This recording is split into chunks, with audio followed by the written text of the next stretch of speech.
as a parent, we must get to that understanding that it's no longer the same terrain as the one you are raised in.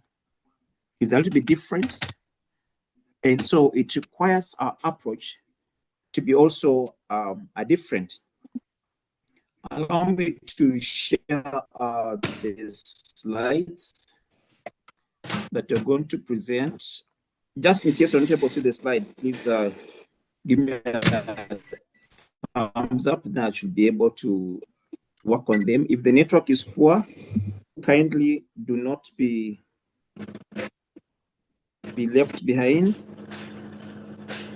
We are getting interruptions from Emma. Emma needs to mute his microphone. Yes, Emma, kindly mute that.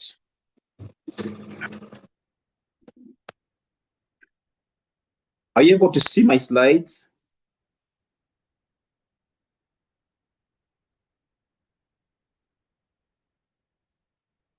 Are you able to see my slides? Can someone give me a thumbs up? Yes, they're clear. Perfect. You're welcome, and we bless the Lord for today. Now, dealing with stubborn and disobedient teenagers. This title is a bit hard and hitting. It looks a bit judgmental, but from our day-to-day experience with parents, this is what they keep bringing up. Just to lay it naked without sugarcoating it. They keep saying my teenager is very stubborn. Whatever I tell her, they're very disobedient. So that was the motivation for us to wear that title. It may not sound so easy for a number of us, but this is from what we've gathered from different parents that we keep interacting with every day. So our purpose today is to help you as a parent claim authority without losing the trust, because God has given you that authority to raise and nurture those children in a way that He expects to. We work with an organization called Corporate Impact, and we exist to make values teachable, trainable, ingrainable, and livable. How do we do this? Teachability, we ensure that we are able to guide families, homes, organizations, and schools to define each value clearly so that a child can easily understand. Without understanding, then it becomes hard for them to learn. Trainable, we're able to guide them how to translate values into simple daily practices that are easily repeatable for them to become. This comes from what we call the neuroplasticity, continuous repetition or continuous exposure to a certain practice leads to its being formed within our brain. And three, we make values ingrainable. How can a value be repeated consistently until it becomes part of the child's habits? And lastly, how can the child live out those values on a daily basis in all they do? Why do we focus on values? We feel this is one of the most neglected issues and aspect of human life. They're very critical and foundational. But unfortunately, we don't see people taking a very keen notice and effort in showing them that they're trained and people are living it out. I want you to try and name any behavior, any part of the world, any behavior or any moral behavior that is not linked to the presence or absence of a value. Where there's corruption, we are talking about presence or absence of integrity and respect and accountability. Whether it's a child who is lazy, it is diligence, lack of accountability, lack of obedience. It all goes back to values. Whether it's a child who is not laying the bed, it is an aspect of responsibility. Whether it's one who's bullying others in school, there's an aspect of empathy or compassion which is missing. Whether it is people full in prisons, it was a value which was missing. That's why they end up in prison. Whether if they stole, it was a lack of self-control, lack of respect, lack of empathy. That's why they end up stealing. If lack of purpose in life, all of them, everything goes back to the values. Students who are burning schools, it is lack of self-control, lack of responsibility, accountability, and they lack the skill of communication and all that. So values are critical.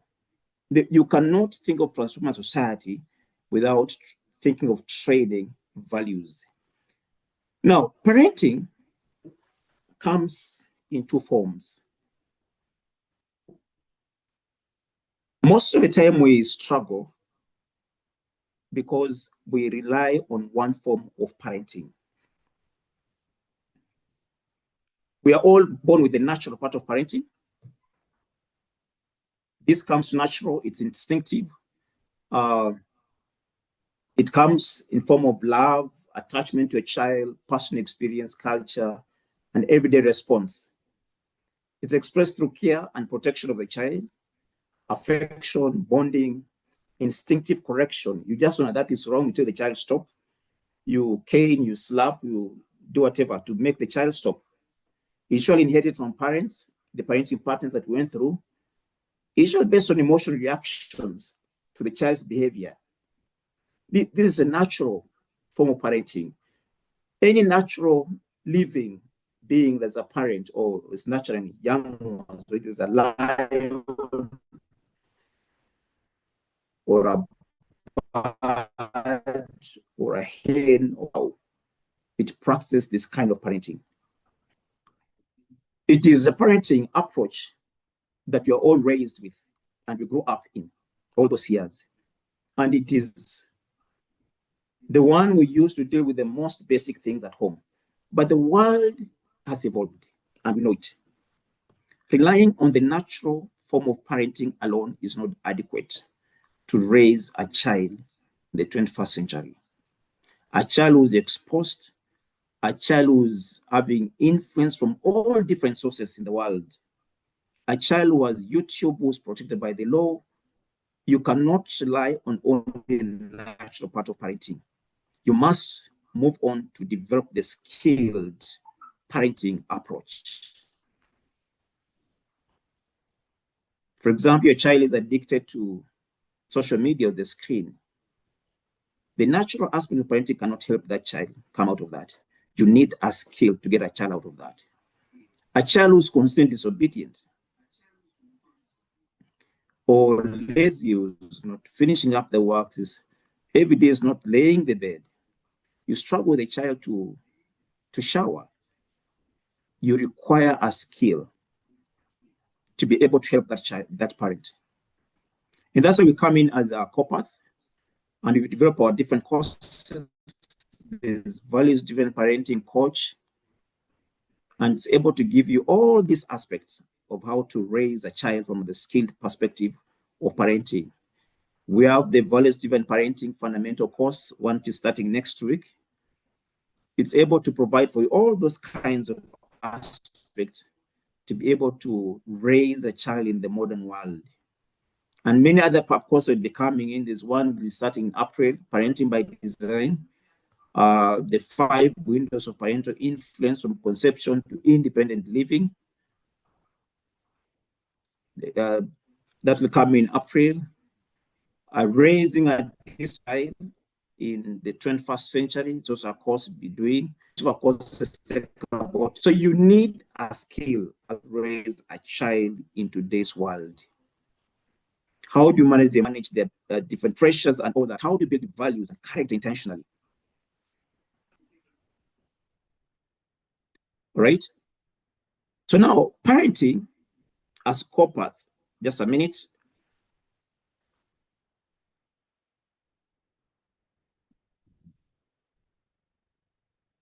Today, we are looking at one of the problem you're facing today. Most of us have dropped the different challenges they're facing as parents on the charts and be able to share it, those who came in a bit earlier. We've put in some of them here, which is probably I'm trying to address today. You ask your child for something small, you get your eyes, they roll up the eyes and they flat out. Basically, they refuse.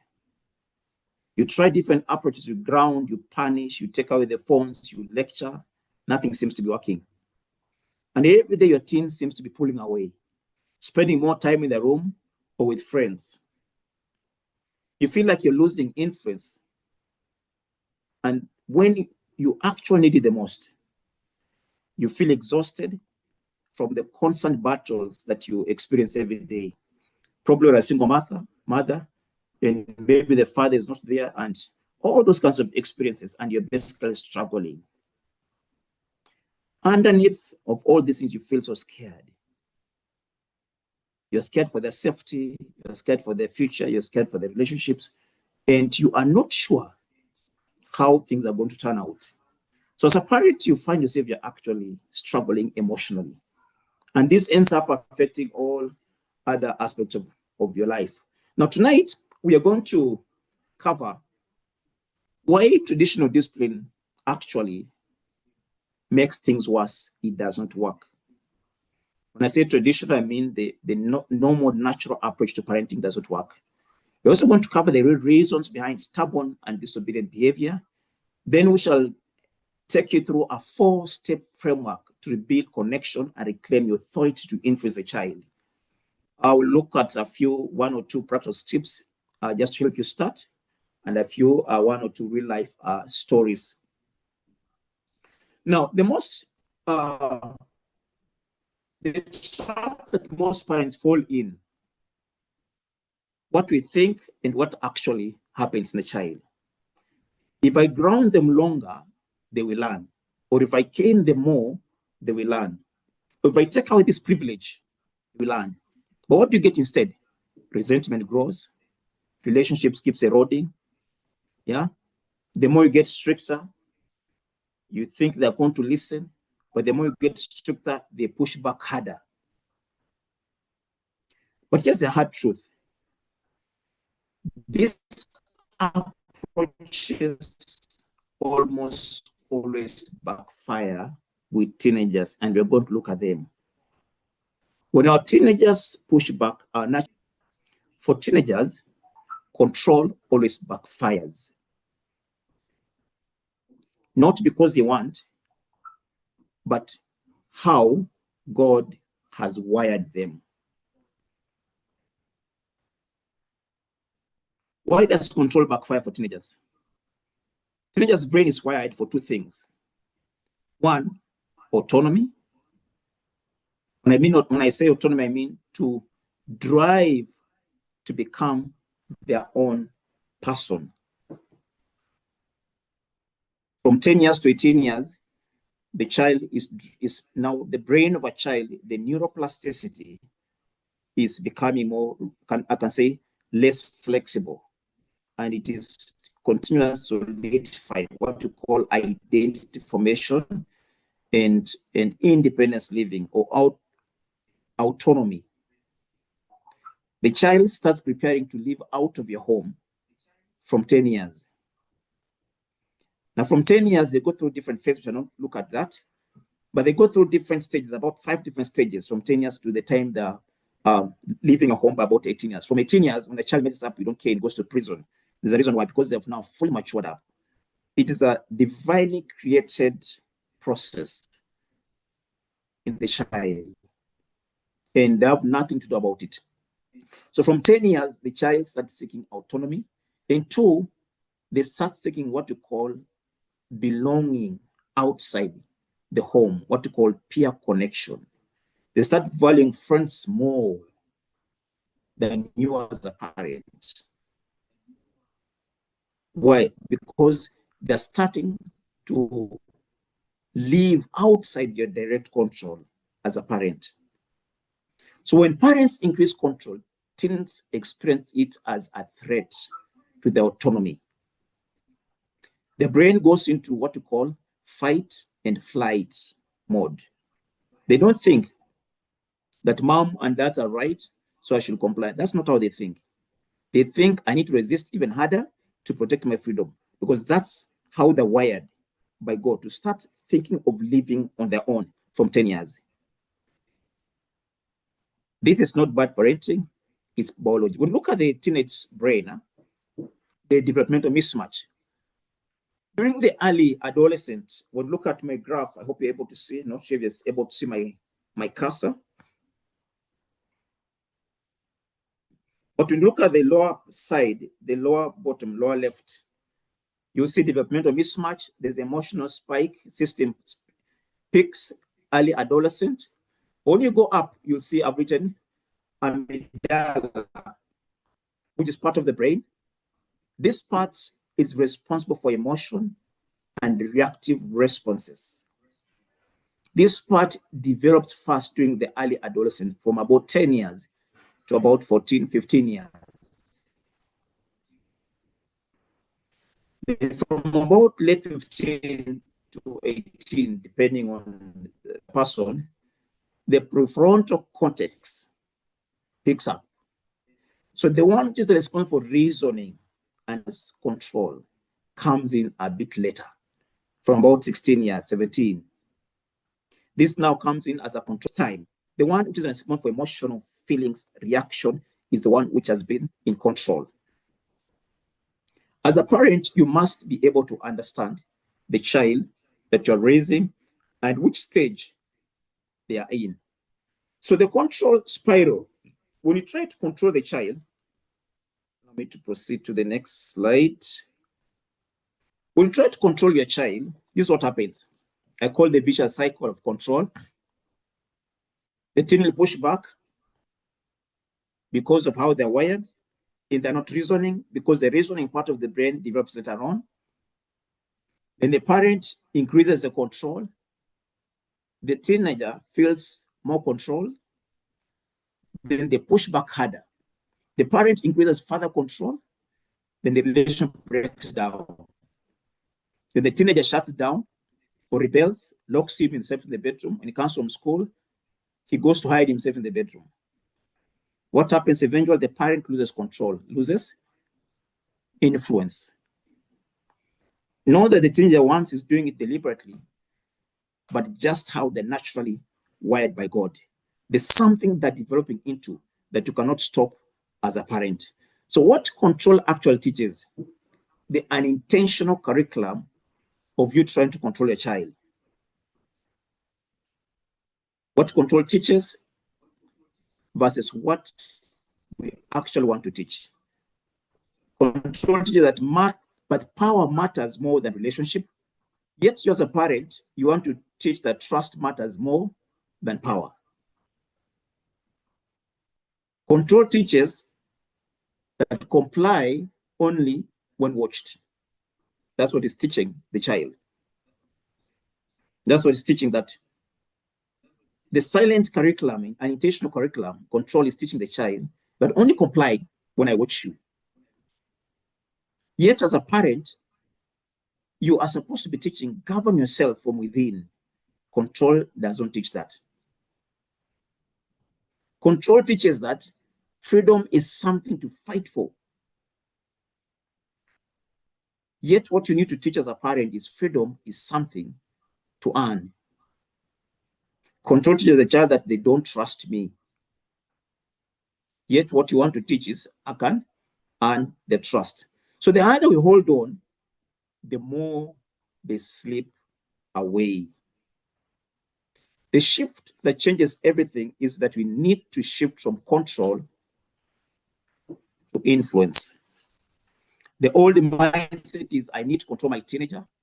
The new mindset is I need to influence my teenager. You have to shift from control to influence. My teen is being defiant. The new mindset is my teen is communicating something. I must win this battle in the old mindset. The new mindset is I must preserve this relationship. In the old approach is rules will fix this. So you come up with different rules. Do this, do that. No for, no what. But the new mindset that you need to develop is connection will fix everything. In the old mindset that you always have is authority is given by my role as a parent. But the new mindset is authority is earned through trust. You are not the only person in authority in that child's life. So the goal is not control. The goal is influence. Here is what you need to understand. You cannot control a teenager into being a good adult. You can only control them into compliance, rebellion, and hiding. Basically, those are the outcomes of control. So the goal is not to control, the goal is influence. And influence is given. You must earn it. You don't take it. Your teen will only be influenced by you if they trust you, number one, if they feel heard by you,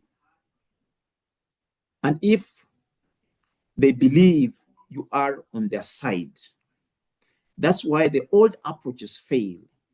They destroy the very thing you need the most. That's a strong relationship enough to carry your influence. Do we have any question there before I proceed to the next step? You can drop it in the chat in case of anything. Allow me to proceed to the next step, which is the 4-step framework, the path forward. How do we move on with that? Do we handle it? Number one is diagnose the issue that the child is going through. Find out what really is driving that behavior. Number, how can I get on my teen's side? Influence from the opposite side. Number 3, establish non-negotiable collaboratively. What boundaries must hold? The big question that must ask. Then 4, train through graduated freedom. How can they earn freedom in a responsible? How can they responsibly earn freedom? Remember, come after. We're going to look at each of these 4 things, the 4-step framework of changing any kind of behavior in your child. So the first thing is diagnose the problem.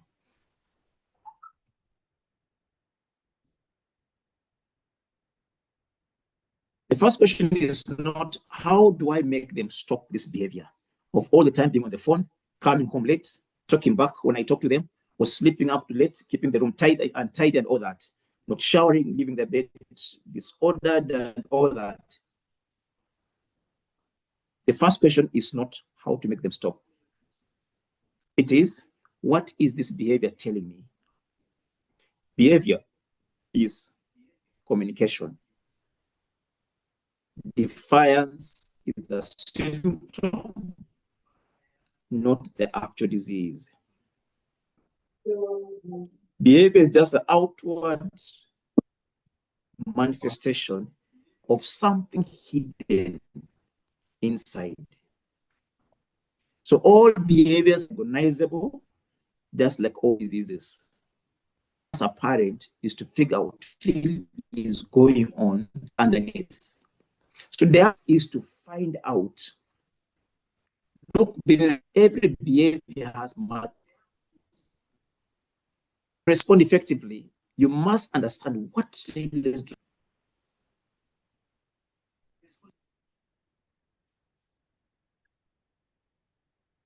follows the accuracy of the diagnosis. Just like any disease, for you to effectively manage a disease or condition, it largely depends on how accurate diagnosis of that disease was. Surface level diagnosis leads to misapplied response that only worsens the situation. Now, human behavior stems from different aspects of a human life.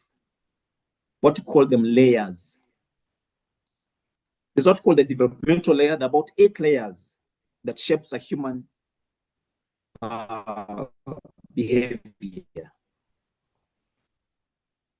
There's a developmental layer, there's a value system layer, there's the emotional layer, there's a belief layer, the personality layer, the relationship or relational layer, environmental layer, and the skill layer. We are going to look at a few of them, just to help you diagnose the problem that the child is having and how for you to better respond to it.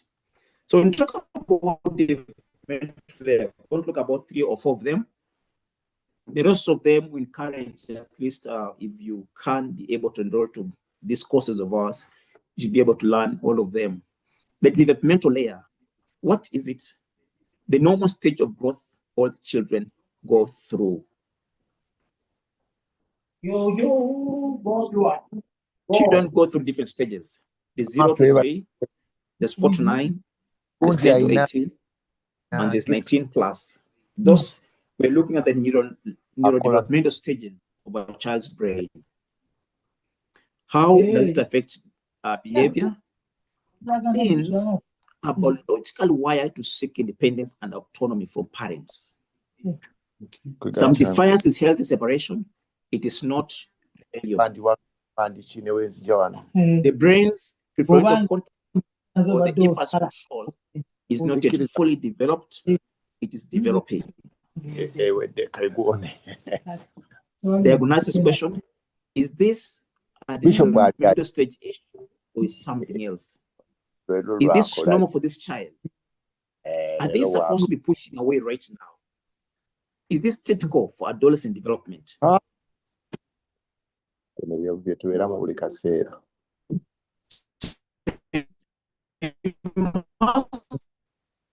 Does fall within the mental layer or not? Your response after diagnosis is to adjust expectation. Do not pathologize. The network is a bit poor, but it's okay. Read about adolescent development, know what's happening in their mind, normalize the experience. It's normal to want more freedom at your age, provide safe opportunities for independence. Don't take developmental pushing personally. Hold boundaries with understanding, not anger. It's not about those children, it's where they are. So the first thing, try and understand, does this behavior fall within the developmental layer, that 10 to 18? What kind of behavior do I expect from this child? What's happening in the brain that's making them behave this way? So that you're able to see, to guide how you're going to respond. If you realize the behavior falls within the normal developmental stage, then adjust your expectation and start learning to live with it so that you don't get stressed up and worked up because of where the child is. Number 2, ask yourself, does it come from the emotional status? What do you mean? When we talk about the emotional layer, we're talking about the feelings that are driving the behavior. They're often hidden beneath the surface. So as a parent, you must be able to ask yourself that. How does this emotional layer affect behavior? Behavior is often a cover of pain. Anger masks as fear. So the child fears, but inside it's anger. Defiance masks as insecurity. The child is defiant, but inside it's just insecure. So if you cane the defiance, you've not resolved the insecurity. So you're going to keep experiencing the same thing. Withdrawal masks as overwhelmed. So the child is overwhelmed, but to show the same, he has not learned the skill of managing, of being overwhelmed. He responds to it by withdrawing. Arrogance masks as low self-worth. So you see the child very arrogant. But this arrogance is communicating low self-worth. It's not a behavior issue. Without you knowing that, you're going to address this as a behavior and you respond in a very hard way to the child. Perfectionism masks fear of failure. So the child fears to fail and he tries to do something 1,000 times just to get it right. Perfectionism. But what you're supposed to be addressing is fear of failure, not taking a whole day to finish something small. People pleasing masks fear of rejection. So because the child fears rejection, they start trying to please different people, please the parents, please friends, please neighbors. You are not supposed to address the pleasing people. They agonize that it is fear of rejection that I need to address. And so address it. Once you address it, you're able to eliminate the people pleasing habits. So the question you need to ask yourself, is this the state of the emotions or what is it? What might they be feeling underneath? What are they trying to protect themselves from that is showing up in this behavior? When did this behavior start? what else was happening. So from this emotional layer, what do? You address the feelings, not the behavior. Create safety for emotional expression, validate the feelings. It makes sense. You feel angry, validate it based on how you talk to the child. Teach emotional vocabulary and regulation. That's a skill that a child needs to learn. Model naming their feelings. If deep pain, consider professional support. So once you're able to diagnose this behavior is coming from this emotional layer of a child, then you are able to craft your parental response to it. Let's look at the belief layer.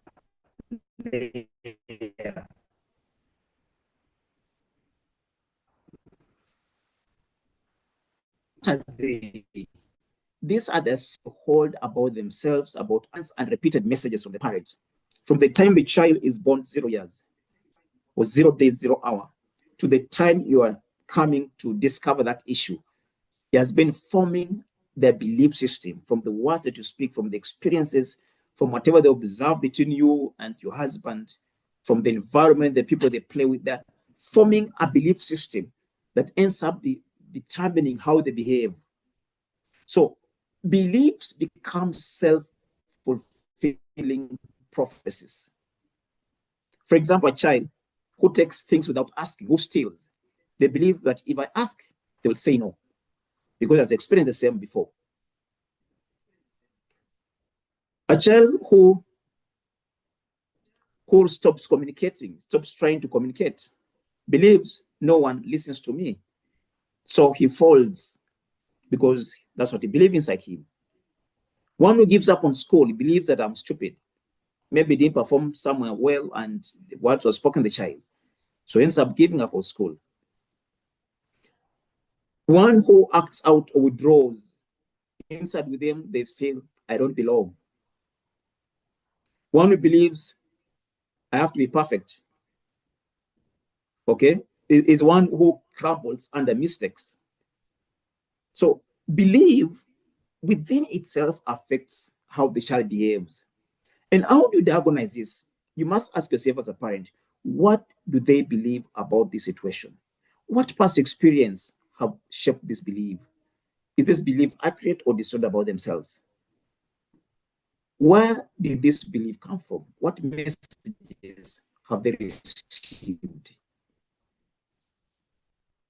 And from the outcomes of those questions, you're meant to craft your response after that diagnosis. You're meant to provide new evidence that contradicts that false belief. So gently explore the belief. What makes you think that as the child? What do you feel inside? Okay. Then create experiences that prove the belief was wrong. Within our training and our tools, we use what we call affirmation tools, the affirmation cards, to reshape and heal distorted belief that children have about themselves. Okay? Be consistent over time. Beliefs change slowly. Name the new truth. I noticed you asked and I said yes. What does that tell you? You're trying to diagnose the belief and create a better response. And for those very deep-seated beliefs that the child has built over since they were young, as a parent, we encourage that seek professional help to be able to address them. Let's look at the personality layer. We've looked at 3 layers. Let's look at the personality layer. Then we shall look at maybe one more. And then we shall move to something else. You're trying to diagnose the behavior of that child, the personality layer, way of interacting with the world. That's the personality layer. In our courses, our approach, we call them the natural predispositions. It is basically how the child is wired by the Creator to interact with the world, how they view the world, how they respond to things. We keep saying that even if you stay with somebody 1,000 years, you will never be the same like that person. That made you differently, you can never be the same. And if the children are different, then parent them differently. Why are you parenting them the same way? We say that if God gave you different children, why do you respond to them the same way? And root causes whereby people don't have, they've never discovered their purpose, because purpose is in the design of that person. Your purpose is in your design. The purpose, I have a glass here. The purpose of this glass, for those who can see, it's how it is designed. It is carrying water. The purpose of this laptop, the purpose of the table, it is how it is designed. The purpose of a shoe, it is how it's designed. During the manufacture, let me say the formation of a child, when the child is still in the womb being formed, there are three things that God places in that child during the formation that you have no authority over, but yours is to discover them and be able to find what they represent out. Number one, God is forming what to call the form, the different body parts, the brain, the heart, the stomach, the legs. Then two is forming what to call the temperament or the predispositions. Within those predispositions, he places what to call strengths and weaknesses and preferences and inclinations. And within those ones, he places what to call purpose, which is the third thing. So the child is being created in the womb. Those are things God is creating. The form, and within that form, he creates the preferences, the inherent inclinations, what to call the personality, the predispositions. Then within those predispositions, he places what you call purpose, which is governed by the inherent strengths. I keep using the example of Maguire in Manchester United. Maguire is inherently wired to be a defender. If you take Maguire and start training him as a striker, and you give him, he goes to play and he fails to score, or does not behave like a striker, and you start condemning him. First of all, you did not understand how Maguire is wired. You raised him the wrong way. Or assume Maguire is naturally wired to be a defender. And then he has a brother called Messi, who's wired to be a forward. He has a forward, a striker called Sesko. I think people can understand which team I support. Yes. And I think you've Googled and we have seen what happened today in the football game today. So, but let's continue that. We come later on. Yes. If you take Maguire and you train him together with Messi or Ronaldo, and you train him together with a goalkeeper, maybe Arsenal and Raya, and you start training them the same way, you give them the same strategies, same everything. If your approach is based on the striker, Messi will succeed. David Raya will lose it and hate his life. The purpose will end up being destroyed. Maguire, the same thing. The midfielder who's maybe Hernandez, who's closer to the striker, he will end up succeeding, almost somehow discover what they were created for in life and end up living out their purpose. But the other two will end up totally lost in life. This explains why in a family of maybe 4 children, you find 2 have succeeded, they're enjoying their life. Others are struggling in life, they don't know why they went to good schools, everything was okay, but they just end up struggling in life. Parenting approach that's not aligned to the child that God gave you. So each personality type has different needs and triggers. For example, the greens need logic. They feel disrespected when controlled without reason. They'll always lock out. Oranges need freedom. They'll always rebel when trapped, not because they want it. That's just how they're wired. The blues need connection. They shut down when relationally hurt. Gold needs structure. They unravel. They just get confused. They can't think. They can't move when they're chaos. I think in my house, you have a green, you have an orange. We have a gold, and we know them. Each of them, once we discover this knowledge, we started raising them. in the way they're supposed to be raised. And from that time, we've been actually enjoying our parenting, and we feel they're happy, they're enjoying parenting is a line and all that. So diagnosis, is this a personality issue? When a child is rebelling, ask yourself, who is my child? Is this a personality issue? Is this how they're wired? What does the temperament need to feel respected? I know we have the older approach. I know you keep talking about melancholy, sanguine, but that's an old approach. That's not modern. We've done more research, and our approach is what we call the color predisposition that covers that and goes much more deeper into understanding the child. Okay, so all this information is available in our courses that we keep training. And if you want to gain more knowledge and just skill yourself in the area of parenting, we encourage you to be able to join those courses. Now, what's your response? As a parent, study their temperament or their predisposition. Adapt your approach to their needs, what we call exclusive parenting or adaptive parenting. Don't just raise all your children the same way you behave, respond to them the same way. Give grains, logical reasons. Don't just tell them emotional reason or vague reasons. No, they want a logical reason. Oranges, give them choice and freedom. For blues, connection and reassurance. Gold, give them structure and predictability.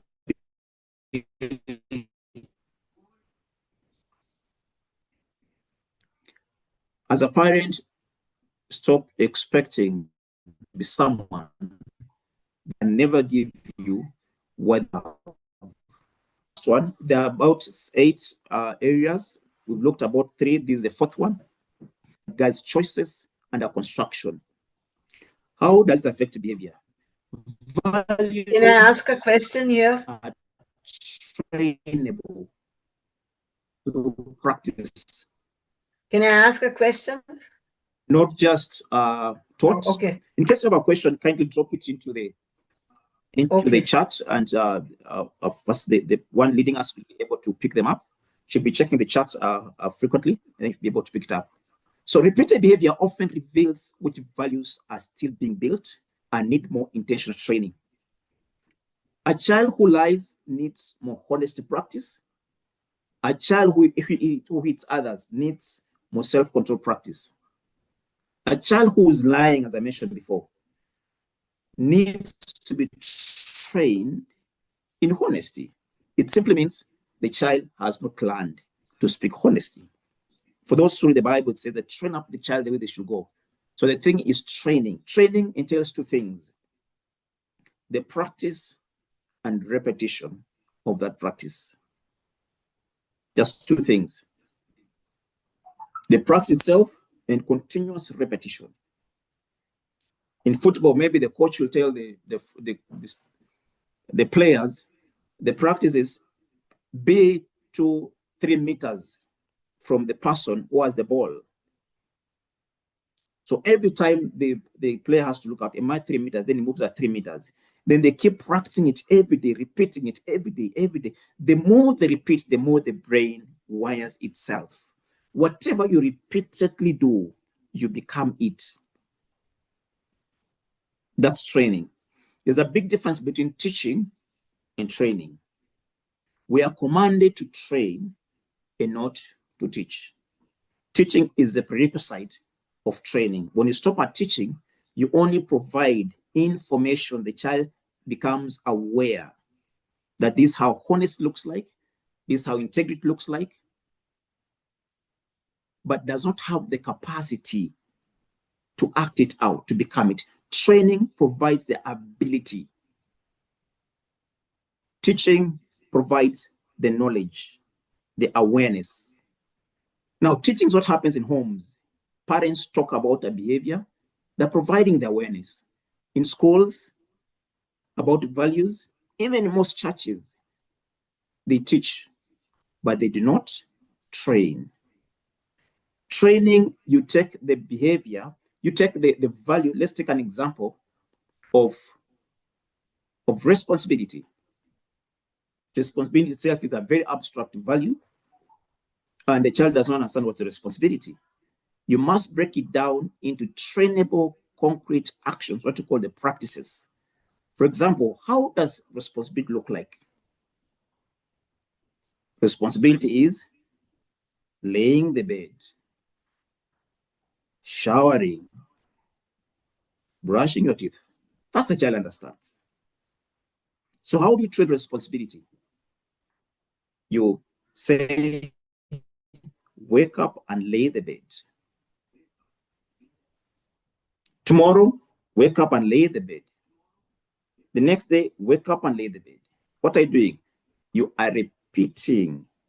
The child's brain is wiring. Slowly by slowly is wiring and is becoming. Now that is training. We have what we call the handover method of training for every child that every parent must practice. How do you go about it? The first thing is you want to practice responsibility and you're using laying the bed. The first thing is you lay what we call modeling. Lay the bed when the child is seeing. It can be your own bed, it can be their bed. Then do it again when the child is seeing. Repeat several times. The child is seeing. Move to the next stage. Do it together.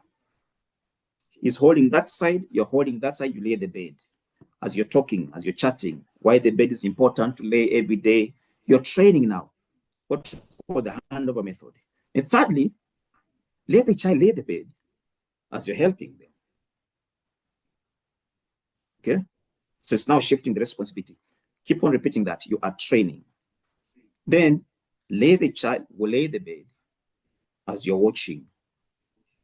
As you guide from far, you're handing over. Then eventually, let the child keep on laying the bed. You've handed over.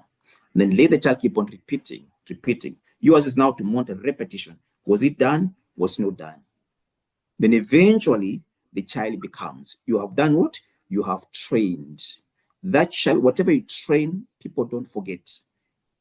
I trained to ride a bicycle, I don't know which year, when the problem was about 13, 14 years. So many years back. But during COVID, I bought a bicycle. When I was many years. And when I bought the bicycle, I didn't have to train again. I just started riding it. Whatever you train, the child becomes. Train up the child the way they should live. And when they're old, they will not depart from it. The biggest challenge is that we do not train. What are some of the diagnosis questions you need to ask? Is this a value that's underdeveloped or undeveloped? What values might still need training? If a child is lying, no, there's an issue with honesty, integrity. Okay? If you have removed the aspect of fear, those are the layers we talked about. If the child is lazy, no, this is diligence issue. Or time management, procrastination, the same thing. So you know that I need to create practices in the area of diligence. And then we start the handover process. We do it together as a slowly handover and allow the child to continue. Many times we punish our children, we complain, but we have never trained the children. The children don't know. They were never born knowing those things. If you don't train, the child doesn't have the skill. If you don't learn how to ride the bicycle, you do not have the skill. If you have never trained in integrity, you don't have the skill of integrity. That's what the Bible says. Hebrews 5:14.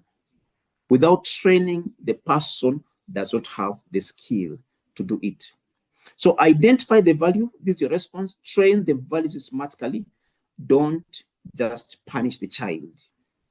The lying, when the child is lying, is telling you, Mom, my heart is devoid of honesty. You have not trained me in honesty as a parent. It's just a symptom of the condition of the child's heart. So when the child lies and you take the cane, what are you doing? You're trying to manage the behavior temporarily.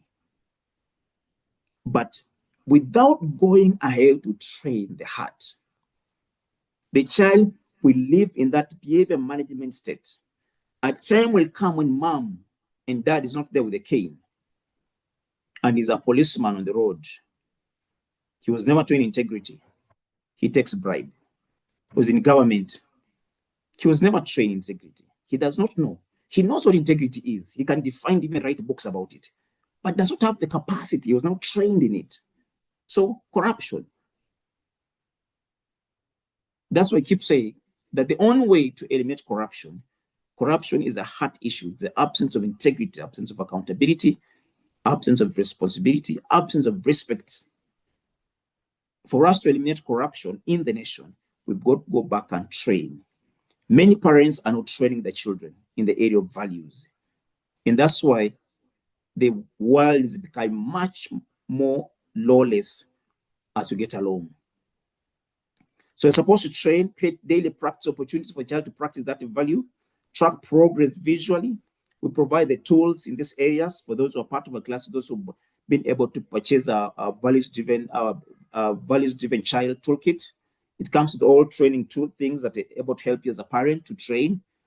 Use natural and logical consequences that connect to the child. When you get probably one of our books, we call it the Raising a Disciplined Child in the 21st Century. It has all these things, natural, logical consequence and all that. Be patient. Values are built over time. They take months and years. Allow me not to go to look at those other three areas. The skill layer. The skill is just the capacity for the child to be able to do that thing you expect him to do it. If he does not have the skill, he will not do it. And you'll look at it as rebellion, but it's a skill issue. The environmental layer, then the relationship layer. Step one was to diagnose the issue. Then craft your response based on that, your diagnosis. Step two, rebuild the connection before correction. You've discovered the issue is here. You cannot correct that issue in the absence of connection. You cannot influence a teenager who does not feel connected to you. If your relationship is broken, your authority is meaningless.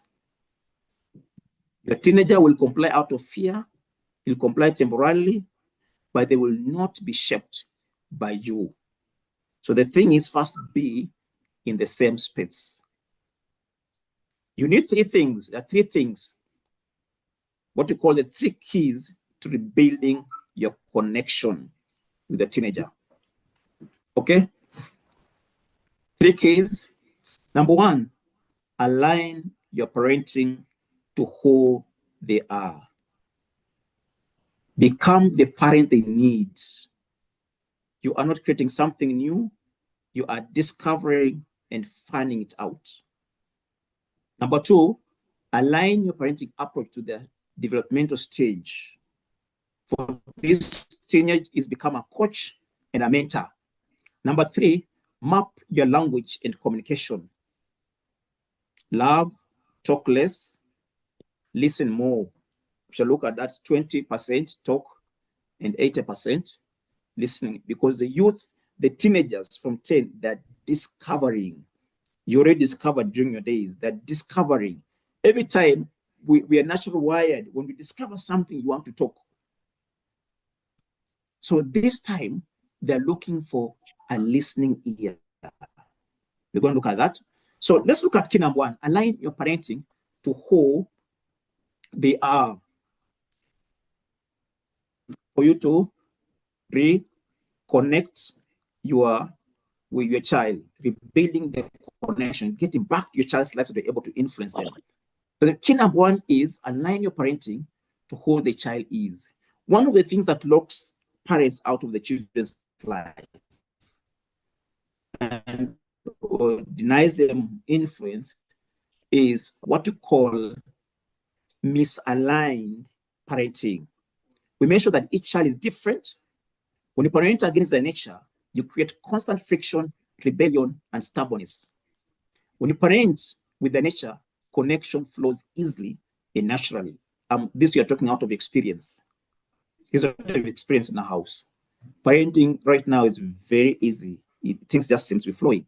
I gave an example of Maguire. Let me go back to him. Maguire is a defender for Manchester United. Start training Maguire as a striker. This is the example I have.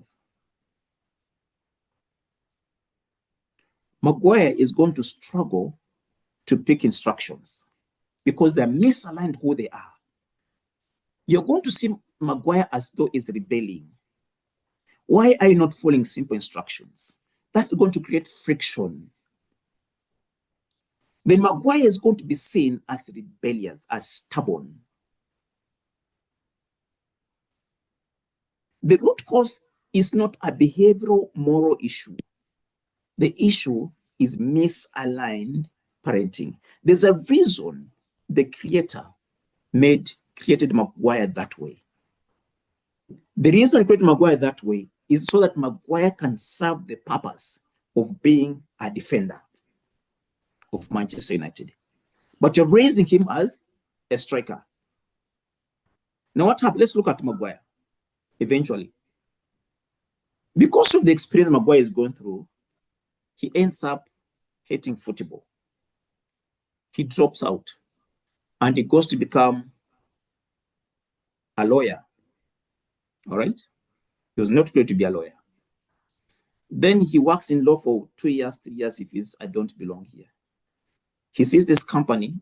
Hey, this is where I'm working, this law firm. No. He changes to another one. 2, 3 years is not satisfied. He changes to another one. In 10 years, he has worked in 10 law firms, but he's never satisfied.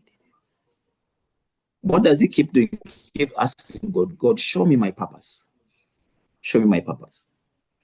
His 50 years, he has never discovered his purpose. 60 years, he's never satisfied. He goes to work to earn money, not live his purpose. What happened? Parenting destroyed the purpose of that child, of Maguire, because you parented without understanding. You, based on your natural parenting approach, you never seek to grow in your skill as a parent. And what did you do eventually? Children live without purpose. They keep changing jobs. They go to school to get a better job and earn better money. They leave to get money to build a better house, buy a better car. So they live for money. They get 1 million, they want to get 2 million. They get 2 million, they want to get 3 million. They get 1 billion, they want to get 2 billion. They get 100 billion, they want to get 1 trillion. They are searching for something. And they think this man will be able to. They're searching for alignment who they were created. What happened?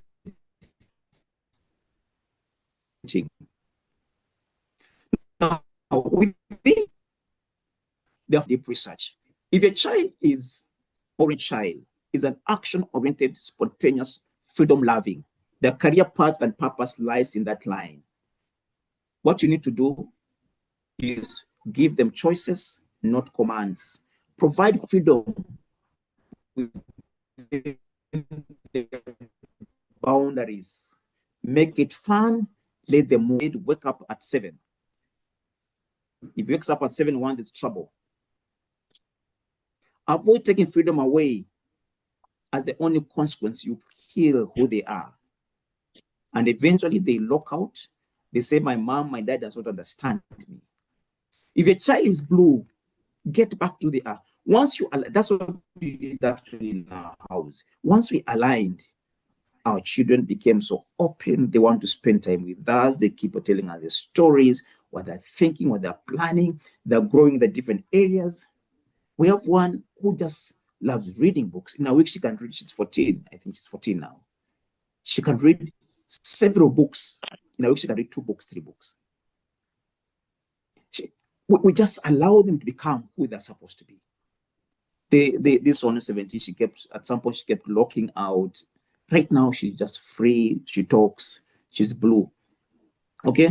So if your child is blue, relationship focused, and they're sensitive and loyal, they're sensitive to every word that somebody speaks. Prioritize connection, use gentle tone, affirm your love constantly, listen to the heart. For those children, avoid harsh words. For the orange child, sometimes when you use harsh words, they don't care. But for the blue child, when you use harsh words, you destroy them. Avoid dismissing their feelings. Avoid taking things personally when they hurt. Now look at it. We have also a green child in our home. They're very analytical, logical, and very curious. They look at everything from knowledge perspective. That's just who they are. For these kids, you need to give reasons for everything. Respect their need to understand when they ask many questions. Engage in discussion. Don't demand blind obedience.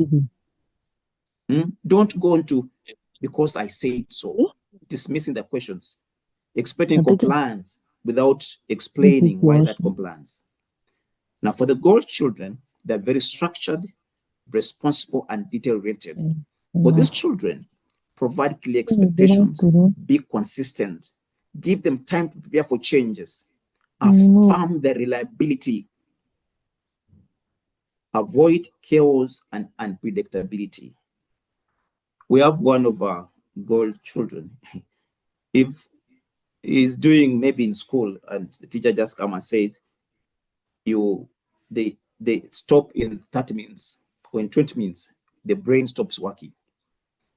And she can't think. Or when things are disorganized, the brain just stops working. That's who they are. They're created by God to create structure, order, and seamless flow of, that's what they thrive in. For these children, avoid things like last minute changes. Tell them before what is going to happen. All right. Now, key number 2. The first one I said is align your parenting approach to who the child is. When you go against, I give an example of Maguire, you destroy that child. Key number 2, align your parenting approach to their stage in life. This is 10 to 18. This is one of the most important shifts you're going to make, right? As children grow, your role must change. Without changing your role, you lose your influence in that child's life. 0, from conception to birth, your role as a parent is get. I think once you get one of our books, I think you're able to see there's one here. Parenting by Design. All right. From conception to birth is the gate. From 0 to 3 years, you are the modeler. So you must shift. If you don't become a modeler 0 to 3, there are things you're going to lose. James, I think you're trying to, is it your daughter who's trying to doodle some things on the screen? James Watira can probably delete them. Then from 4 to 9 years, become a trainer, instructor, or commander. Why? Because the child's brain has shifted and is expecting what we call structured learning, structured value development. That's why the schools tell you bring your child to school at 4 years. It is a neuro developmental stage of the child, the brain, the cognitive capacity of the child, and the neuro development of that child, the state of the neuro, what we call the neuroplasticity and brain malleability. They determine how the child should learn. So from 4 to 9 years, you become an instructor, a trainer, a commander. This is the only period that God has given you to actively train values. Now,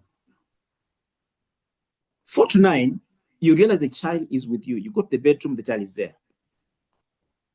You go to the toilet, you have to tell him, hey, stand outside. You go to the car, they cry, they want to be with you. 4 to 9. It is neurodevelopmentally designed like that by God. That's the only window that God has given you, where you have 100% influence of the child and the child has 100% cooperation. 4 to 9 years. This is a period called the moral development phase of a child. When your child moves to 10 years, 10 to 18, you change your position to become a coach and a mentor. That's where we are today. Now, what you'll notice from 4 to 9, your child is very next to you. From 10 to 18, the child starts slipping away slowly by slowly. They start forming their own life, their friends and everything outside your direct influence. The brain, we call it, it is in the form of the solidifying clay. From 0 to 3, we call it its watery clay. It flows in whichever container that you've provided. From 4 to 9, it is a wet clay. You mold it with the hands. You want to mold a car, you want to mold a house, you mold it. 4 to 9. I'm talking about the brain neuroplasticity and brain malleability. Your influence is limited to actual molding and working on it with your hands. Once you hit 10 to 18, the water in the clay reduces. While the first one was watery clay, the second one was wet clay. The third one, 10 to 18, is what we call solidifying clay, the brain of a child. The brain is solidifying around the values that you trained from 4 to 9, and the shape you give them in terms of love, affection, trust, presence, and all that from 0 to 3. So the brain starts solidifying into their own personal identity for their own independent living from 10 to 18. So that by 18, the brain has matured up and they move out of your house or they move out of your direct influence. They get the ID and they're now responsible. All right.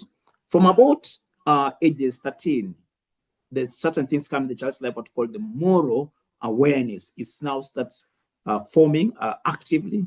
By the time they're 16, 17, moral awareness is fully formed. This moral awareness is supposed to ramp around the values that you train from 4 to 9 years. Okay, that's what we call parenting by design.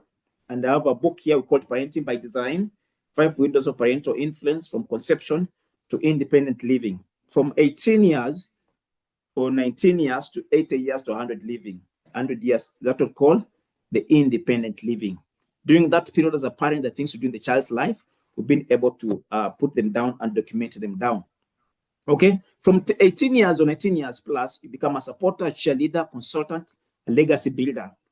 Okay, the parent who managed everything for a 7-year-old cannot parent the same way a 17-year-old. Let's look at a coach, because we said from 10 to 18, you shift your role and you become a coach in the child's life. A coach, your new role is now you move from the manager, trainer, instructor to a coach and a mentor. The old method, how you used to parent your child from 4 to 9 years, was controlling the behavior and outcomes. But your new role right now, when the child is 10 years to 18, is developing character and decision making. The approach was directing, enforcing, and punishing. From 10 years is guiding, teaching, supporting. From below 10 years, the mindset, your mindset, I need to make sure they do the right thing. That mindset you have to get out of your mind, okay? And shift and say, I need to help them learn to choose the right thing. It's now them to do it themselves. Because now the brain now has the capacity and is developing what to call moral awareness. But the prefrontal cortex will develop later on, where they're now fully able to choose by themselves. They're able to regulate themselves from about 15, 16 years. But the moral awareness is developing. When they struggle, your old mindset was you step in and you fix it. But your new mindset from 10 to 18, you step back and coach them through. When they fail, you increase control, impose consequences below 10 years. But from 10 years, you do what? You help them reflect, learn, and try again. They're forming their own life and how they respond to their own issues. It's no longer you living the life through them. In decision making before 9 years, you decide for them. From 10 years, the parent you guide as the teenager practices to make their own decisions. Relationships, as a parent, before 9 years, you are the authority, which was based on power. But from 10 years to 18, your authority in the child's life is based on trust and respect. You earn trust, you earn respect. When you become a coach and a mentor, it starts coming naturally. Now, long-term goal below 9 years was compliance when watched. But from 10 years, we see self-governance when alone. What does a coach do? A coach believes in you. A coach teaches skills, he gives feedback, he creates practices. The coach stays on the sideline. He does not stay in your life. He does not do it for you. That's the position you're supposed to take as a parent. Coaches don't play the game. All right? The coaches steer, they cheer your progress from the sidelines. They celebrate every small win along the way. Yesterday, I saw one of the coaches, one of the teams that plays in the Premier League. I saw the coach running, and I saw some of his videos and pictures on social media today. I don't know the name of this team, but I'm not sure that they will win the league this season. But we are number 3 and we shall catch up. I think they might add some more games and shall catch up, but we pray. All right? So the coach believes in you. You must believe in your teenager. And when you believe in them, you give them the courage to keep training. Now let's look at a mentor. A mentor provides wisdom. They share lessons from their own personal experiences. You shift your position. You're now able to share with your teenager, your son, your daughter, your own personal experiences. You listen without judgment. A mentor creates safety for hard conversations. You ask powerful questions. You help them discover their own answers. You offer perspective. Mentors help you see the big picture. So you help a child see the big picture. You model the way. What does it mean? The mentors live what they teach. They walk alongside you. You walk alongside your daughter or your son. A mentor doesn't push from behind or pull from ahead. They walk with you. A manager produces compliance. A coach produces capability. A mentor produces character. Your team needs you to stop managing and start coaching. They need you on the sideline, sharing, teaching, guiding, not on the field, playing the game for them. Let's look at key number 3, which was map your language and communication. Key number 3 of reconnecting. Okay. The rule is change everything. Talk 20%, let them talk 80%. I already talked about this. Most parents have this backwards. They talk too much. We lecture, we direct, we correct, we advise, do this way. We make them as though they don't know anything. It's true they don't know, but they're learning to become their own. Teenagers have what we call the built-in lecture detectors. When you start talking, they often stop listening. They keep saying, my mom is old school, my father is old school, you don't understand. Because you gave them that room. How should we do this as parents? Listen 80% of the time instead of lecturing 80% of the time. Ask questions that can't be answered with one answer. Fine. For example, how was school? You get fine. Sit in silence and let them feel the silence. Don't jump in to fill every pause. Reflect back on what you hear them speaking. Do not offer solutions immediately. Though you know the answer, don't offer the solution. You are raising an independent person who's able to stand on their own. Validate feelings before fixing problems. Dismissing feelings to get the solutions, that's the wrong way. Part of reconnecting, use the certain language things wants to hear. They need to to hear, I am on your side. I believe in you. I'm not going anywhere. We'll figure out this together. I love you no matter what. Tell me more. I am sorry. I was wrong. You're teaching them. Okay? I see you're trying. You matter to me. You're trying to reconnect. So the first one was diagonalize. Number 2 is reconnect before. Some of the practical tips for better communications is timing matters. Talk in the car during activities before bed, not in the moment of conflict. Put the phone down and show there's eye contact. You matter more than this device. That's what you're trying to communicate. Don't force it. I am here when you're ready. It's more powerful than demanding conversation. Don't go demand. Watch from far, be aware, but don't go demand. Apologize when you mess up. Nothing builds trust faster than owning up your mistakes. Celebrate their wins, not effort, not just outcomes. Step 3, those are 2. Step 3, establish non-negotiables collaboratively. So the first step you're dealing with it was diagnose the issue. The second step was to create the right environment by reconnecting, getting the world for you to be able to influence them. Because at some point you got out of that. So reconnect back. So that was step 2. And step 3, establish non-negotiables collaboratively, because now you've reconnected and you are now in the world. The small number of things that must hold at all the time.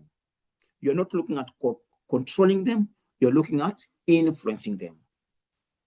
You are aligning in who they are created. You've taken your position, your approach as a coach, as a mentor. Okay? And now you are establishing non-negotiables. You're now getting back your authority as a parent in influencing them. Once connection is rebuilding, you can now begin to address the boundaries. But notice, connection comes first. Things that must happen for safety and basic functioning. Those are the most things you're supposed to establish. For example, basic safety, knowing gender whereabouts, okay, school attendance, no violence or substance use in home, basic respect. Now, you use these ones as the foundation to build on others.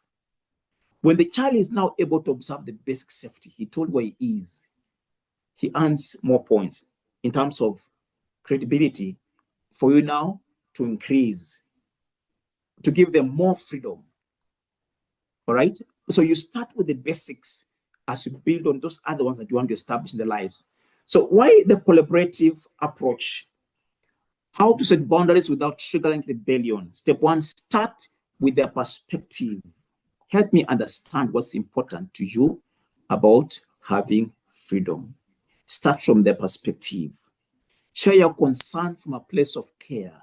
I worry about your safety when I don't know where you are. Invite them into problem solving. What could we do that will give you freedom and give me peace of mind? Negotiate in good faith. Be willing to compromise a parent. Take the idea seriously. This is practicing for adulthood. What this approach does, the power of collaborative boundaries. Treats your teen as a partner, not as a problem. This gets something in them. Gives them practice in responsible decision making. You are now training the skill of decision making. Shows that you respect their autonomy, right? Which is extremely very important for teenagers. We talked about 2 things, autonomy and peer, and the influence of peers in their lives. Then it builds trust on both sides, creates buy-in because they participated in creating the solution. Document the agreement, both of you sign it, post it somewhere that's visible to know that you agreed on it, okay? The last step is now train responsibility through graduated freedom. Train responsibility through graduated freedom. Freedom is earned through demonstrated responsibility. We use these basic things I talked about.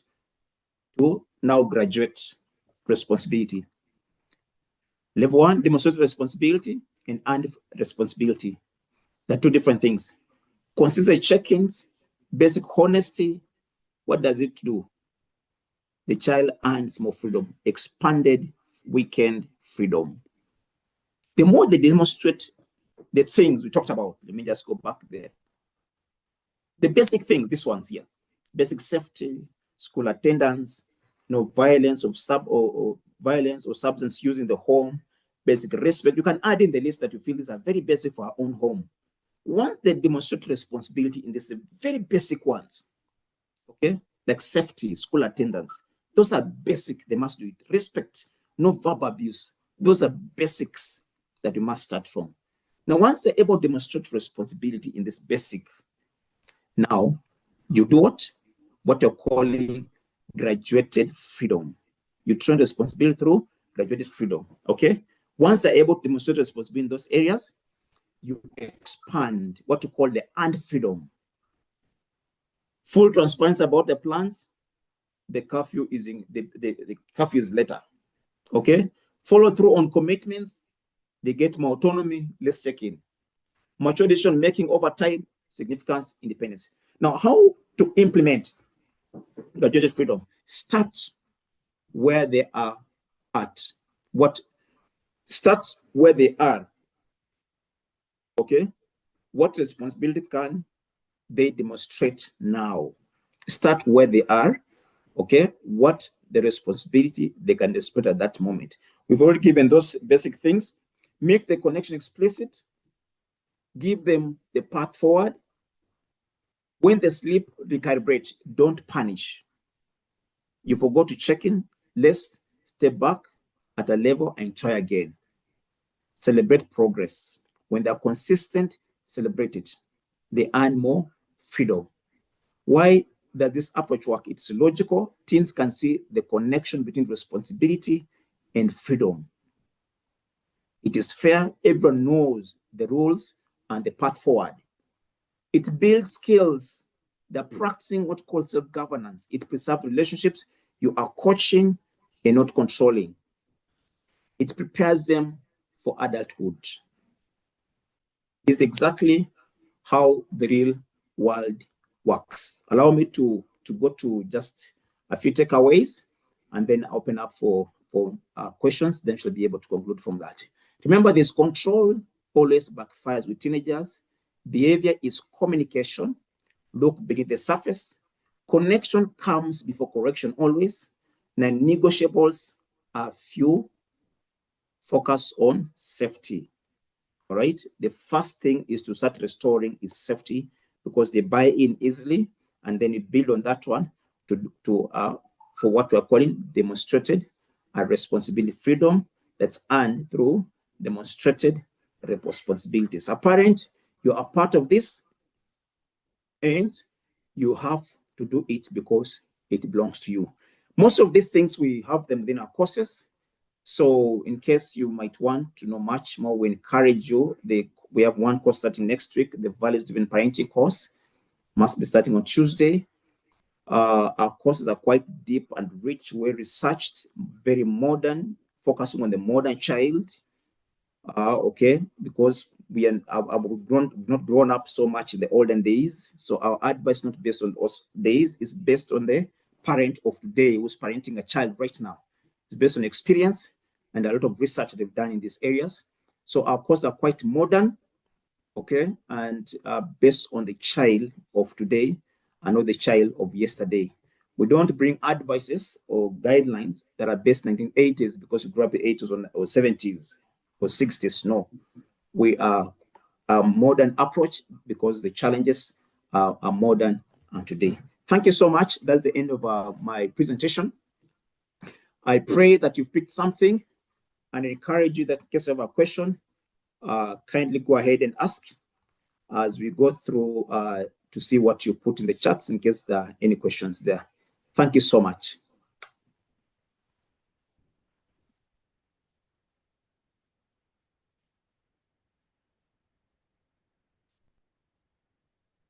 Thank you so much. I think that was very impactful, or I don't know if some of you are overwhelmed or whatever it is. Maybe you can put it in the chat. Are you overwhelmed? Are you unlearning? Are you learning some things? Or some of us actually realizing that what have I been doing all along as a parent? You know, it's a mix of feelings, a mix of reactions. But I'm sure our time today has been to good use. Okay? So it's been a journey for us to catch quite a number of things. And I believe we've taken notes. For those who need the slides, I'd already shared our contacts in the chat. You can just reach out to us on WhatsApp and we shall share for those who need them or even the recording. So take note of that. I'd also shared the links. There is a general group, a WhatsApp group, our community for values-driven parenting. But I also shared the link for those who are interested in the upcoming class so that we can get you there at a personal level. So I believe as our speaker shared, there were quite a number of questions that came up. And please keep the questions coming, and I want to quickly dive into that the bit of Q&A. So that some of our issues are addressed, but also I can see a number of us.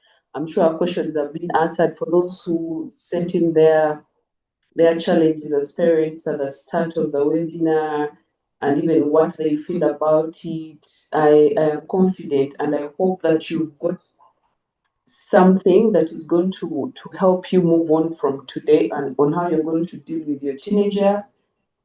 And for those who are probably, I know sometimes in webinars you're caught up in quite a number of things, but go back and listen in and take notes and see what you're going to do moving forward, because it's important that you're raising children who are connected with you, can listen to you, not raising children who can't wait to leave your home and never come back.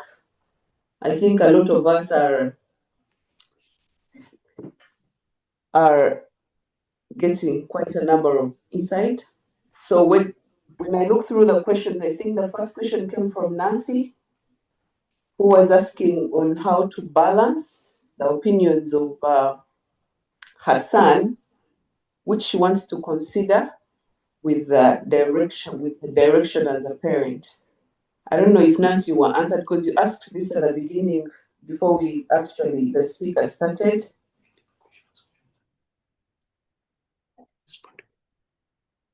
So they're going to be responded to.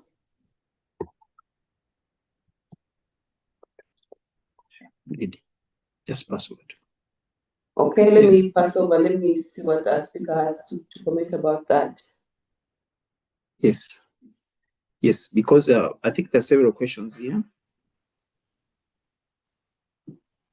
I see Brendan says, can we sometimes dictate and decide for a teenager when we see the direction they want may not be the best, e.g. in school choices? We should guide, but can't we sometimes dictate? Dictating means you're going against the will or the wish. Choices in school, they're guided by who the child is, their natural strengths, inherent capacities, inclinations. That's what determines the career path. It's not just about interest. That's why we, within our training and approach, we provide tools from 4 years. You should be able to fill in the tools. I noted my camera was off all through, and I don't know, maybe I can get a predisposition card here just to see. I noted my camera was blocked. Sorry about that. But let me get a predisposition card here, look at it. And the guide, within our guide, yes, it's here. Here, I don't know if you're able to see. This predisposition card, it's able to help you see which category does your child fall in. From this category, we've been able to document in our guide This is our guide. For those who've been able to buy a toolkit, you'll find there's a page, what's called the principle of exclusive parenting on chapter 4. And when you go ahead, it should be able to guide you the career path for the different children, the goal child, which part they thrive. This is based on deep research. If they go in the medical field, which part they thrive in based on the natural wiring, how God wired them. If they go in business, management, logistics, if they go to things like architecture and engineering, where do they fit in? Education and public administration. So you don't, I'll give you an example. In my case, I did engineering from the university. And I practiced engineering for quite some time, more than 15 years. But eventually, I wasn't feeling what I was doing. What happened? I had to change to what I'm doing right now. I do research in this area day and night. I feel it, I enjoy it, I talk about it. I struggled to find my footing in the area of engineering for more than 15 years. How did I end up engineering? My father chose for me. He said, this is good, go and do it. So be very careful when you say we dictate. Remember, that child is not here to live your wishes. He is here on earth to fulfill his God-given purpose. After 18 years, you slowly fizzle to only a cheerleader, a supporter in the child's life. And it's him who is left by those choices to live them out. So guide the child, but align your guidance to who the child is. How they're designed by the creator. So I hope that responds to you. How can you diagnose that your child has this color principles, example, green, blah, blah. Yes, Munira, Ahmed, we have the guides, we have the tools. Okay. I think eventually I'll also be putting them on our website that we'll easily be able to access them. But for now, I've not been able to put, but you've been able to develop all these different tools that are able to guide you. Once if you're part of the class that we always train, we always provide these tools for free. You are able to you receive what we call the training hamper, that you are able to get those tools for free. So Munira, that is what happens. We shall be sharing the recording. Thank you, Stella. It's a great presentation. Let me just check if there's can we sometimes dictate Brendan? Brendan, I think I responded to that one. Just give me a thumbs up if the response is satisfactorily. Okay. Yes, let me keep going up to check. Is it okay to reward a child when they do good? I tried doing it last year and I see that it motivates him not to disobey instructions. We have a target at least on what levels is rewarded. There's a way of rewarding. You always train the same. We have a whole section, what we call reward and consequences. We reward values. We focus on the heart, not on the activity. Rewarding is to train the heart, not to acclaim the activity. There are two different things. Okay, we train parents to shift from activity-based form of parenting to values-driven parenting, where you focus on the heart of a child. What do I mean by activity? I'll go back to a traditional example I keep using. You tell your child to wash utensils, you come back in the evening, you find the child wash utensils, and they're very happy. You say, good girl, good boy. Okay? But we tell the parents, don't focus on the activity. That's just an activity. An activity is a value carrier. Ask your child, what time did you start washing? You realize that's washing at 6 p.m. and finish at 6:45 because he knows you come home at 7. Did you tell the child, ensure you wash at this time? When you come back, evaluate that as a target item required. How did the child wash? Diligence. Did they actually wash? Responsibility. So activities are value carriers. And so we don't reward activities done. We reward the value, the state of the heart, because you're focusing on building the heart. When you focus on the activity, when the reward is not there, the activity will not be done. Is it too late to train my 16-year-old about responsibility? Value? No, it's not too late. You can train. Flavia, and be clear. You can get in touch. We can always be able to support and guide you that. If the parent diagnoses the cause of behavior after the child is beyond the teenage bracket, is it possible to restore relationship or the trust? Yes, it is very possible. Within our guide, Parenting by Design, the book, I don't know if you're able to see it. Parenting by Design, the book, we've been able to guide all those things. How do you relate with a child at different stages? Beyond 19 years, there's a way how to go about it. You also have another book written, How to Train Values, for a child who's 15 years and beyond, who's maybe getting outside or already outside the active parenting bracket. You should also be able to get that book, able to guide that. So I'm moving a bit fast because of time. How do I know my child personality, being able to respond to that? I guess we need the principle of different characters, biblical, sport, world leaders. Any will push the lesson home. I didn't understand that, Priva. Maybe you can clarify it better. Great lesson, use biblical examples kindly. We may not be into sport. Sorry, Mumeri, I didn't see this one. I should have changed to the Bible. But in the Bible, you see that different people. There's Peter and there's Paul. Paul is an orange by nature. Peter is a blue by orange. How does God deal with Paul and how does God deal with Peter? Look at when Peter messes up, Jesus comes and encourages him.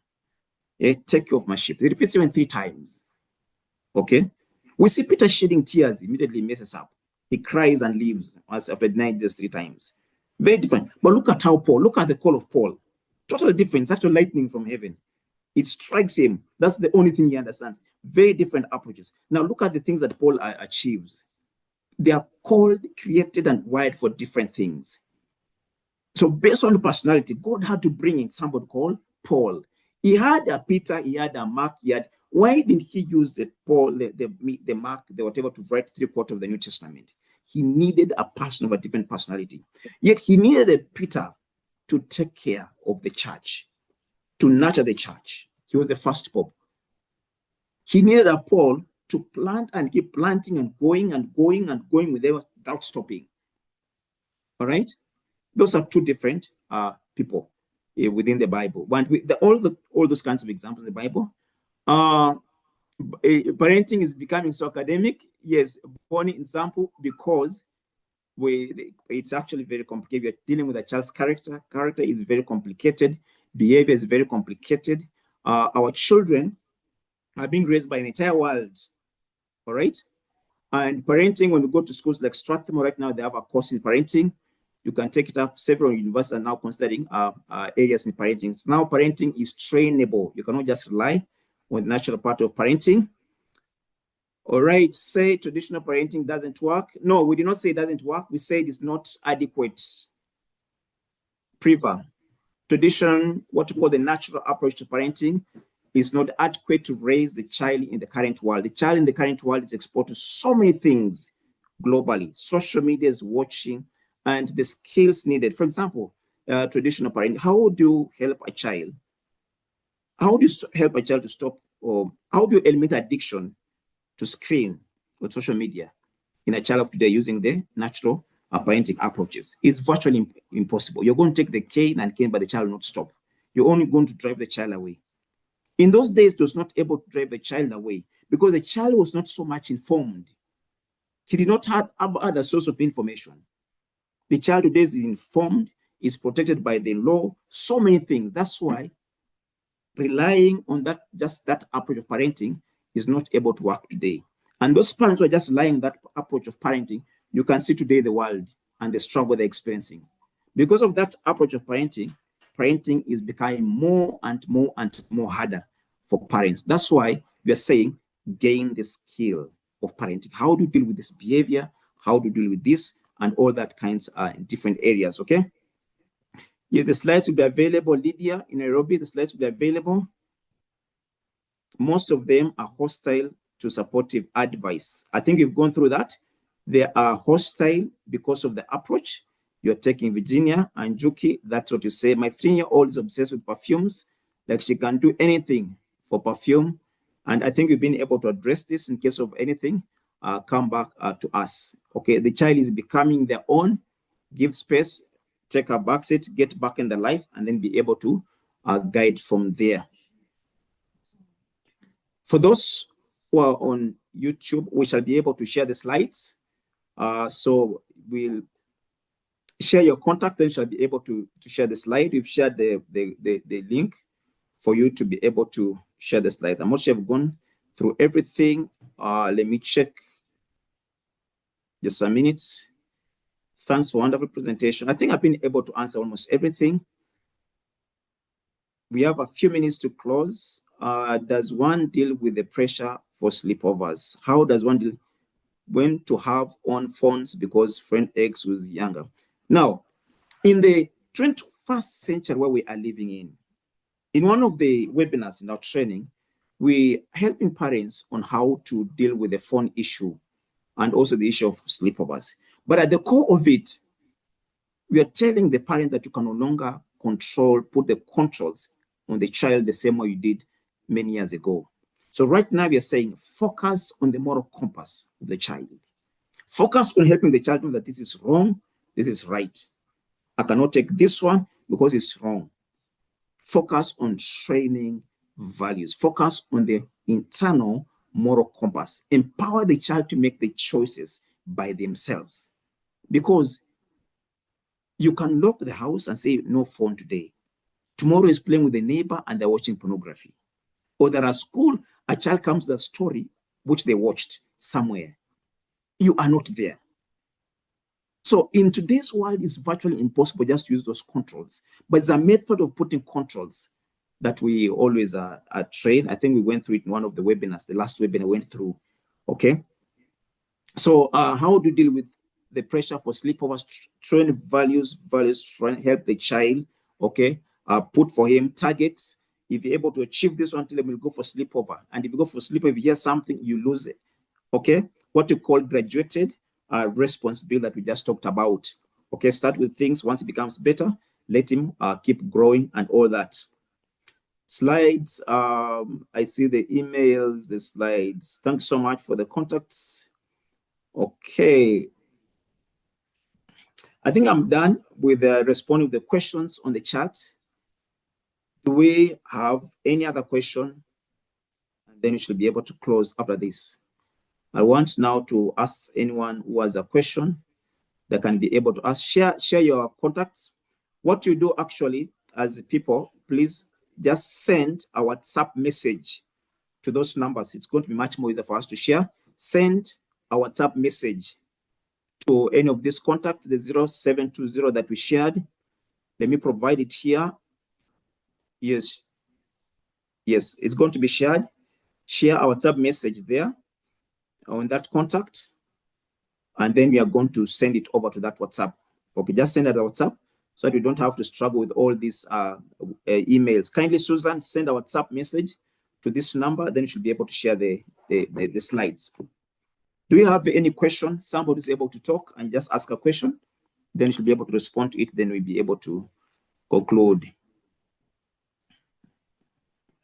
How do we deal with peer pressure on the part of the child?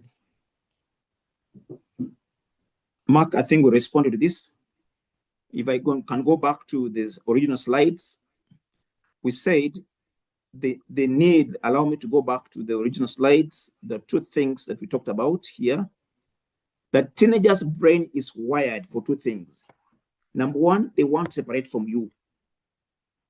To drive, to become, I'm not sure if I'm still sharing, but the number one is autonomy. They want to leave your home and be alone.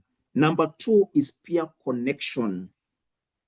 They need to belong outside your direct control as a father. That's how the brain is wired, and that's how the brain is becoming. A child 4 to 9, the brain is wired to be close to you all the time. You go, the bedroom is there, you go, the kitchen is there. You go, when you want to leave the compound, they're asking what time you're going to come back. That's how the brain is wired. Why? Because that's a period of maximum influence. But once they hit 10 years, the brain shifts in terms of the neuroplasticity and brain malleability. The brain shifts and start getting wired into autonomy and peer connection. If you have not trained your child values 4 to 9, the peer influence comes in to fill the gaps that you've left. You've not trained your child in 10 to 18. What do you do as a parent? You take the position of a coach and a mentor. That's what you've gone through in this training. Okay?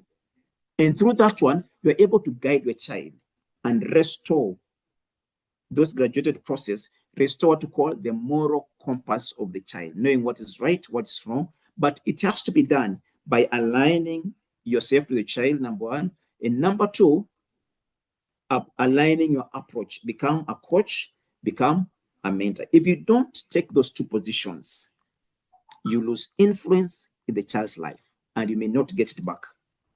Not because they want, that's how God has wired them. Okay? That's just, the brain starts developing to live outside your home from 10 years. It starts solidifying to become independent, what we call personal identity from 10 years. So what you do as a parent, you align to it. If you don't align to it, you lose your influence in the child's life. And you're going to keep struggling and struggling and struggling in your parenting because you have refused to align to who the child is becoming. This is not the child who wants, as I mentioned before, it is by design. Okay? I hope that answers that question. Not so sure. Dealing with peer influence, how to deal with peer pressure on part of the child. Anthony Mark, Charlie Lizzo, I think I've been able to respond to that the child's brain is wired towards peers. And so you're supposed to get into their life and to guide them from that perspective. Okay. Vincent Wasonga kindly send a message to that WhatsApp to be able to share. Thanks for the wonderful research presentation. God bless you, empowering my people. My email is, yes. Munira sent a WhatsApp to that whatever number. We shall be able to forward you the slides. Thank you for looking forward to the next training. Yes, in 2 weeks, we'll be having another training. I really need this training. It was very important. Thank you so much, Jane Koigi. Yes, you can also join our classes, one starting on Tuesday. For those who want to do the class on Tuesday, kindly get in touch. Yes. Thank you so much. Yes. God bless you. Wonderful presentation. That is Jocelyn Priva. Thanks for saving nations. Wow. That's a good one. Priva. Where is the number? CK is asking where's the number. Just paste it back there. Going to paste it back there. Just get in touch. Parenting, get in touch. How do you get the book? Just send a text message. The book is actually 1,000 Kenya shillings. All our books are about 1,000 Kenya shillings. Then you should be able to get it. Okay. Yes. I think the number has been shared. CK. Thank you. Very helpful. Yes, I think titles for the book. There is this one, Parenting by Design. Okay, Parenting by Design.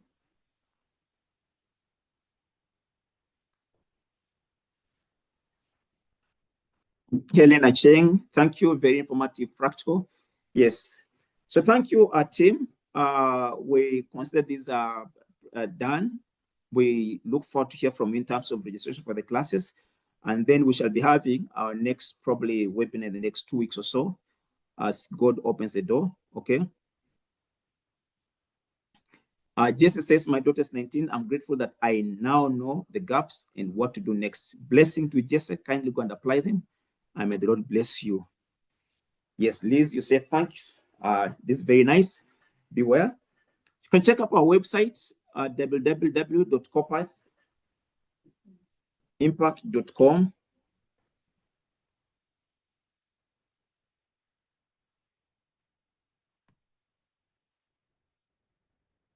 Yes, that's our website.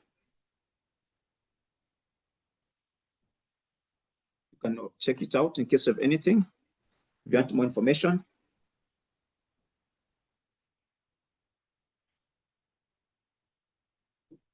Yes, I've shared it up here. Gladys, it's just up here, the website.